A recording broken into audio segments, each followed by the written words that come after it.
What's up? This is Scott Russo from Unwritten Law, and you're listening to Fascination Street podcast. Turn it up.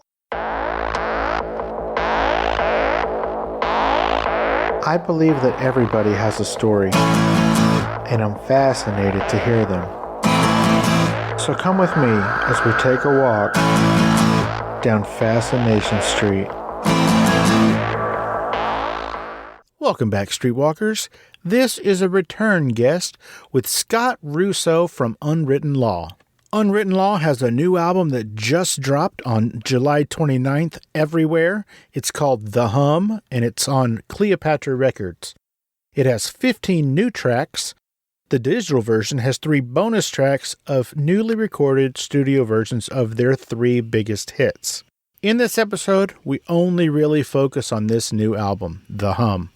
We talk about how long it's been in the works, what it took to get it done, and some of the snafus that are a part of the COVID pandemic and apparently supply chain issues.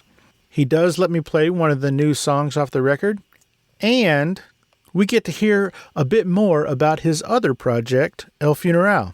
Also, I got to meet 2 of the other dudes in El Funeral. How cool is that?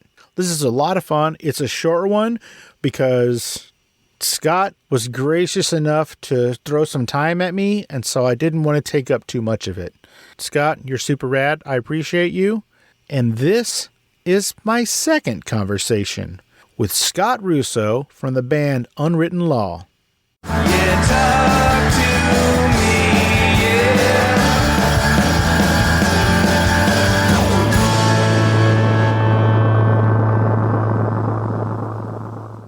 Welcome back to Fascination Street Podcast. Scott Russo, what's up, my dude? Chilling, man. Have some sparkling water, watching my cats run around. Oh, rock on.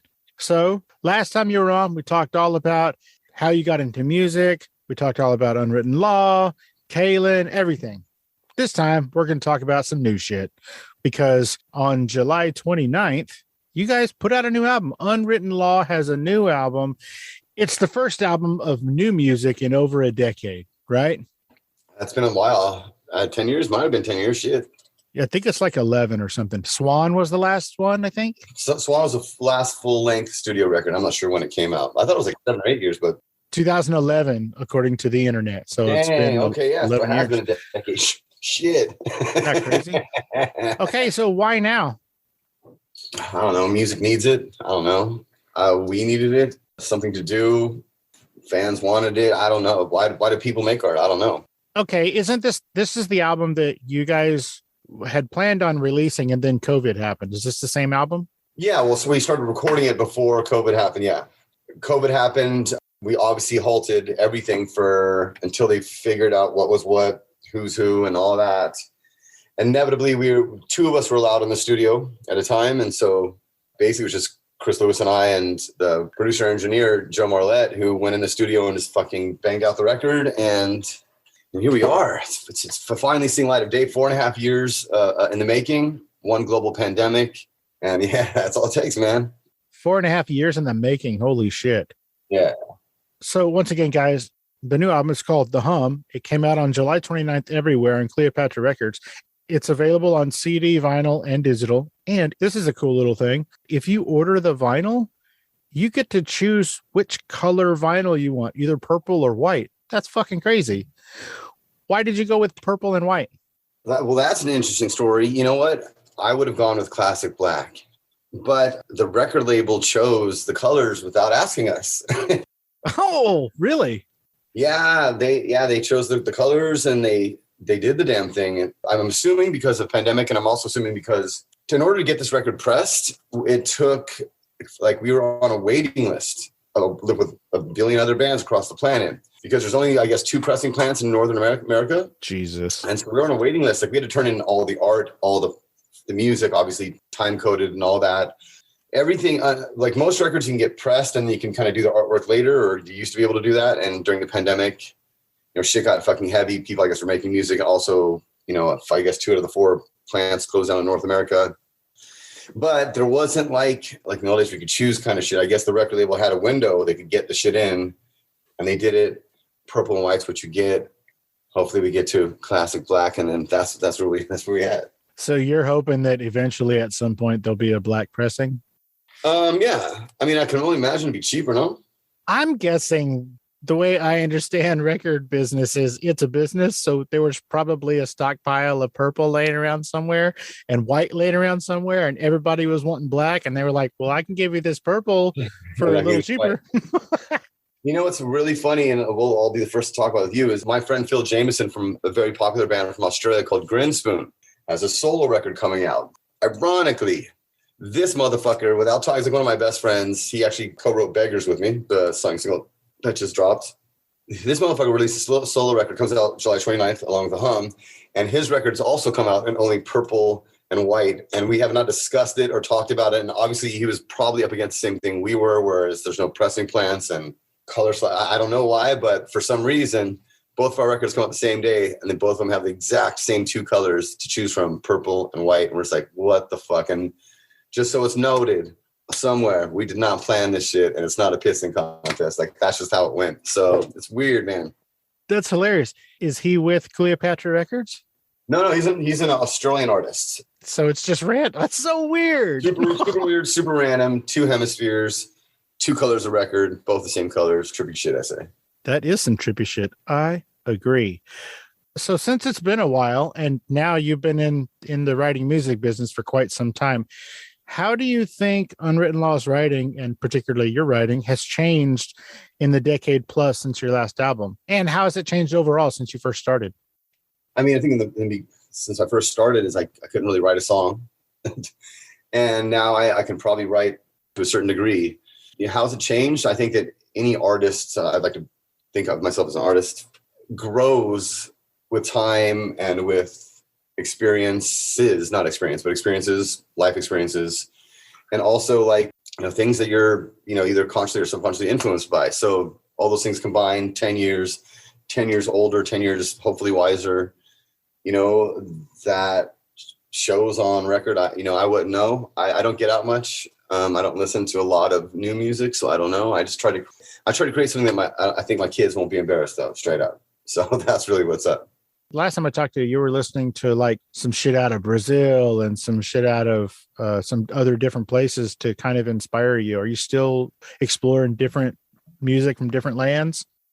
I mean, I love music. I'm not gonna lie. I always have my ear open for something sick. I usually find myself shit that's like probably older from different places. I think if you're talking about Brazil, like Bebel Gilberto, it's this amazing artist who sings half in Portuguese and half in English, and her mother was Star Gilberto, which is a huge star in Brazil in like the 60s. But yeah, I listen to all kinds of shit. You know, I'm a 60s reggae fan, quite honestly. I listen to a lot of old shit. I listen to a lot of 80s music. That's really where I'm at, I guess, individually. You know, and so that stuff's going to come into play, I guess, unconsciously when I'm writing. But yeah, man, I just, that's really where I'm at in my life. I'm not trying to fucking crawl up the punk pole. I don't care about really like being famous. You know, I kind of did my whole thing, and right now at this point in my life and my career, I just want to make dope shit at any cost. So it's like at the cost of even, you know, it's my own career. I don't know really what that means, but I just know that it has to be sincere, it has to be real, and it has to have soul. If I can accomplish that and mean it, then I know I've done my job as a songwriter or as an artist. And if I'm doing anything to try to fit into some kind of fucking lane or some genre, that's not going to be, if I have to do things with the box on, it's not going to be, to me, soulful. Wow. Never heard it quite put that way, but I love it. In a sense, you're writing music that makes you happy and that makes you feel like you've contributed your specific art. And, you know, you've already done the fame thing and the richest thing, and, well, for better or worse, but you're just, you're just putting it out there. I'm rich in life. I live in Tijuana, man. There you go. And you're just kind of putting it out there for you. For us too, but it's got to please you or it's not getting out there. I love it. It does indeed, for sure. Again, the new album is called The Hum. It came out on July 29th everywhere, Cleopatra Records. It has 15 new tracks, right? Yeah, there's 15 tracks on it. And the digital version has 3 bonus tracks of newly recorded studio versions of previous Unwritten Law hits. Oh, yeah, that's right. I forgot about that. That's only on the digital version. Why did you decide to re-record these in the studio? Why? Trust me, man. It's the last thing I want to do is re-record some shit. So that was not my call at all. That was the deal that we made with Cleopatra. They gave us a really nice deal. Then the deal that they wanted, I guess, 3 of Unwritten Law's biggest songs from our catalog. They can Google that shit. So they did. They want us to re-record it maybe so they can do their thing financially in some way on the digital side. They wanted the 3 songs. They sweetened the deal for us. So we went ahead and recorded those 3 songs from them. So you just mentioned it. I totally forgot that we even did that. I'm not going to lie, dude. I'm like, oh, yeah. That's funny. I'm interested to hear how those sound. Because I had heard them, and since we did them, probably I'm sure we would track those in the beginning before the pandemic started. So, right. So if I understand my Unwritten Law history correctly, this will be the first time that those 3 songs have been recorded in the studio by this current version of the band, right? I can only imagine that would be correct. I think that's probably why they did it, because they're not making anything clear. Because you weren't with Cleopatra when you recorded with them the first time, I don't think. No, absolutely not. No. I think basically every record has been on a different label. Sweet, good job. I'm a people pleaser. Clearly. Do you guys plan on touring this album now that the world's a little bit less shut down? Yes, we do. However, at this stage of my life, really. Not really career, but stage of my life, I don't like to leave the house, man. I live in a beautiful place in Mexico, and I make music here. So if I'm going to leave the house, it's going to be for vacation touring, basically places I want to go. I'm just not at this stage willing to go sit in a bus for a month or 2 months, to try to force this down people's throats. So that's not my style anymore, I guess.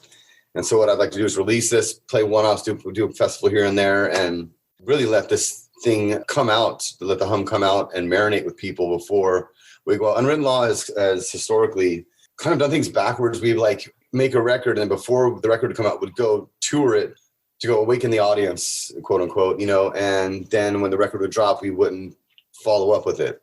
And so, this time it's instead of getting these tours ready, we're going to hit the road as soon as July 29th hits, and it was no, we're definitely more selective with what we want to do and what we want to play and how we want to do it, really. We want to do things more, I guess, artistically, with cinematography, with videos. We just dropped a new video today.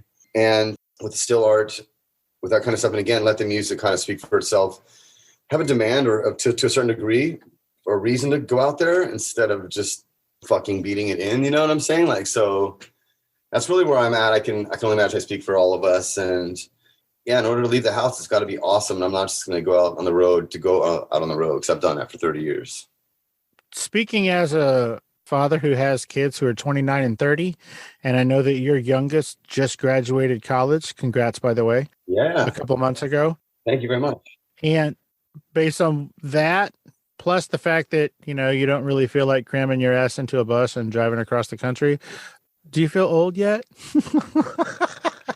I feel old? Yeah, now that you got all your kids are out of college, man, are you old like I am? I don't feel old. Surprisingly, I should. I'm tired. I'll tell you that. But I don't feel old. I feel like I'm just been in this time capsule. I think my body's getting older, but my mind has just remained in a certain kind of headspace. And so maybe I do live in fantasy land. I don't know. I'm quite fond of where I'm at mentally these days. It's been a rocky road, not going to lie. I don't feel old. You just feel tired? But I just feel I'm a little sleepy. That's all. But I do know that, the clock's ticking. I know, when I go to a skate park, I'm almost 15. When I go to skate parks, I'm a little less, I'm a little more careful now because my shit breaks now. So, and I do got to play music. So in that sense, I feel, I guess I'm a bit more aware of my age, but no, I don't feel old. I live in a small town called Bernie, right outside of San Antonio. And I've only lived here for about 7 years. I grew up in San Antonio. And when I moved here, say my cousin and my aunt live in Bernie. Oh, no shit. Seaway. Well, what's up? Are they Russos? They are Anderslands. What's up, Anderslands? Yeah, they live in Bernie. They live in Bernie, just outside of San Antonio. Oh, kick ass. That's wild. It's a very small town, yeah? Yeah, it's pretty small. Yeah. When I first moved here, I saw there's city parks, right? Everywhere. Well, Bernie, one of their city parks is a fucking skate park. And I'm like, what the fuck? If I would have had that when I was young enough to actually use it, I would have gotten into a lot less trouble. Absolutely. And that's same with me. Like, you know, when I was coming up, like skate parks had happened and then they went out and then they came back in and then they went out again. And now they're back everywhere. But yeah, like if I had skate parks, I would have definitely shaved some fucking put some years back on my life. You know what I'm saying? Like I definitely got into a lot of trouble because I didn't have anywhere to go.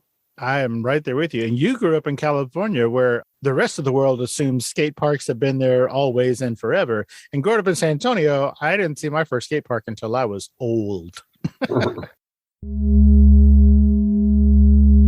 Hey, Streetwalkers, here's a word from our sponsors. It is 2140. You are trapped in an underground bunker. Built a century ago to protect mankind from the pandemic on the surface. Now ruled by tyrants and their robot army. You are an outcast, an orphan, a scavenger, blind, afraid, and alone.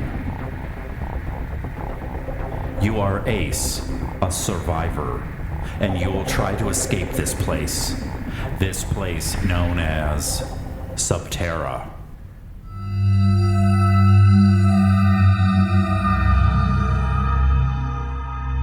Subscribe to Subterra at iTunes, Spotify, or wherever you download podcasts.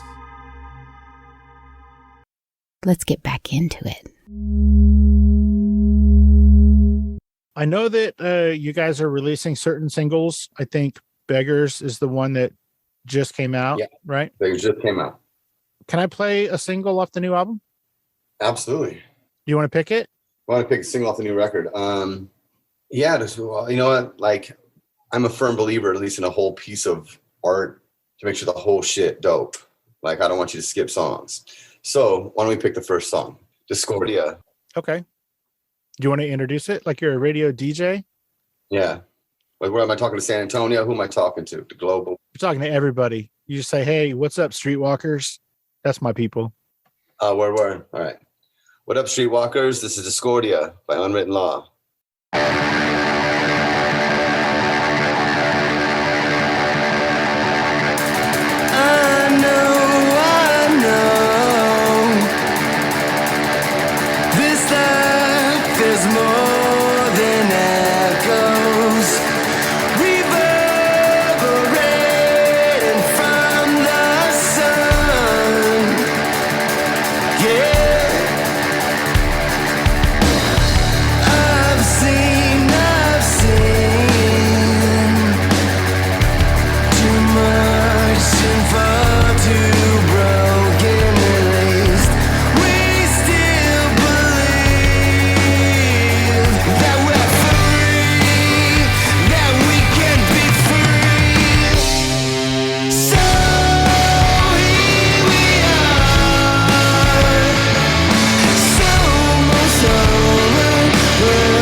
That is rad.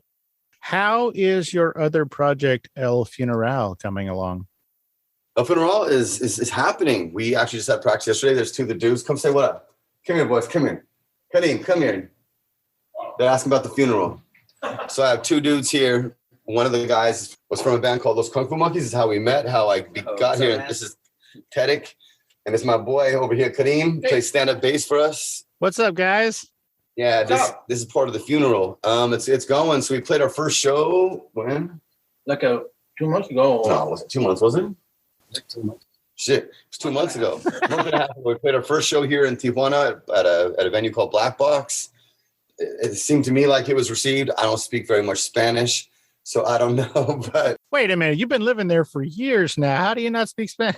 4 years. There was one global pandemic during the whole thing. So Oh yeah, there was that. I gave 2.5 years off that because I was in this house for a long time. But we played our first show a month and a half ago. We have another show coming up October 7. Yes. October 7, and is that in Tijuana? Yeah. Yeah. Place. So we're doing the damn thing, much like the hum. Well, first of all, for my Unwritten Law family, it's like I'm not pressing funeral just yet. I want to give birth to the hum. And much like Unwritten Law, I don't want to shove this in people's faces. I want them to almost discover that so we can be someone's favorite band again, much like when I found the Growlers or whatever.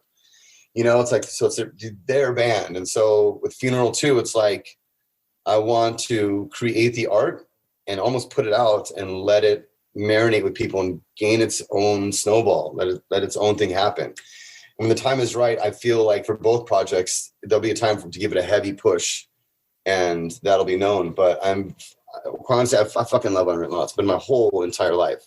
And I'm excited for the hum. I'm so excited for it to come out because that motherfucker, that was 4.5 years of work. But I'm really excited for Funeral because it's fresh and it's something special. It's fucking haunted mansion reggae music, which is basically all I want to listen to anyway. So I'm excited for that shit. So Funeral will be coming and it's gonna be dope. It's to the homies. And Where can people discover a funeral? Is there a website or do you guys have any music out? you know what? At El Funeral Music on Instagram. And I think what I'm going to do is I'm going to put up a SoundCloud link there. That's it. And let it fucking have people have a go at it. Give them 6 songs. Fucking love it, hate it. Again, it's not for me. It's for y'all. Let y'all listen to it. And if you like it, you like it. If you don't, you don't. But I think I'm going to give it away in the beginning. Like I'm going to put out the first 6 songs on Instagram. Let it gain its natural progression. Not by fans, not by fucking bots, not do all the shit that people do and let it be organic. I think that there's a few things missing in music, and one of them is the mystique of artists. Everything's like fucking, check me the fuck out. Oh, yo, my new record come out Tuesday. Fuck that shit. That's not me, man. And mystique is one thing, and then being organic is another thing too. And I think both those things are essential with any kind of art. I truly believe. So it's like that's where I'm at in my life progress. When everyone's so fucking thirsty and they're just all this stuff, and everything's very microwave and it's got to be now. It's content. Here's a song, here's this, here's that. Fucking come check out my shit. Fucking do this. Like, nah, man, like here, this is where it's at. If you dig it, this is where we're going to be. That's more the vibe I'm at. Kick ass. I love it. Maybe later on down the road, I'll have you come back on and only talk about El Funeral. Sounds amazing. You have the last one. I have all of you guys on. It was nice to meet you guys. Y'all take it easy. Yeah. Again, everybody, it came out June 29th on Cleopatra Records, The Hum. It's available everywhere.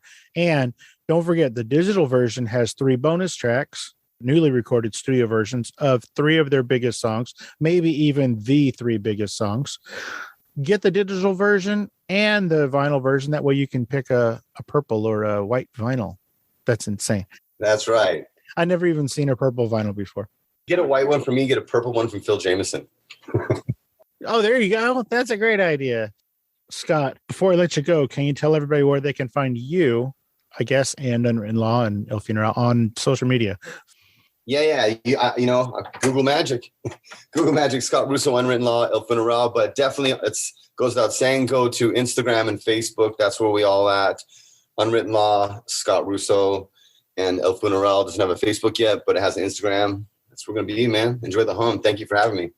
It is 100% my pleasure. Big love, and I'll be speaking to you soon, I'm sure. Absolutely. Have a great rest of your weekend, and thank you for hanging out again and letting us go to know a little bit more about you on Fascination Street, man. And kick ass on the new album. I can't wait. Hell yeah. Big love, my man. Take it easy, brother. Like. All right. Thanks, man. Bye.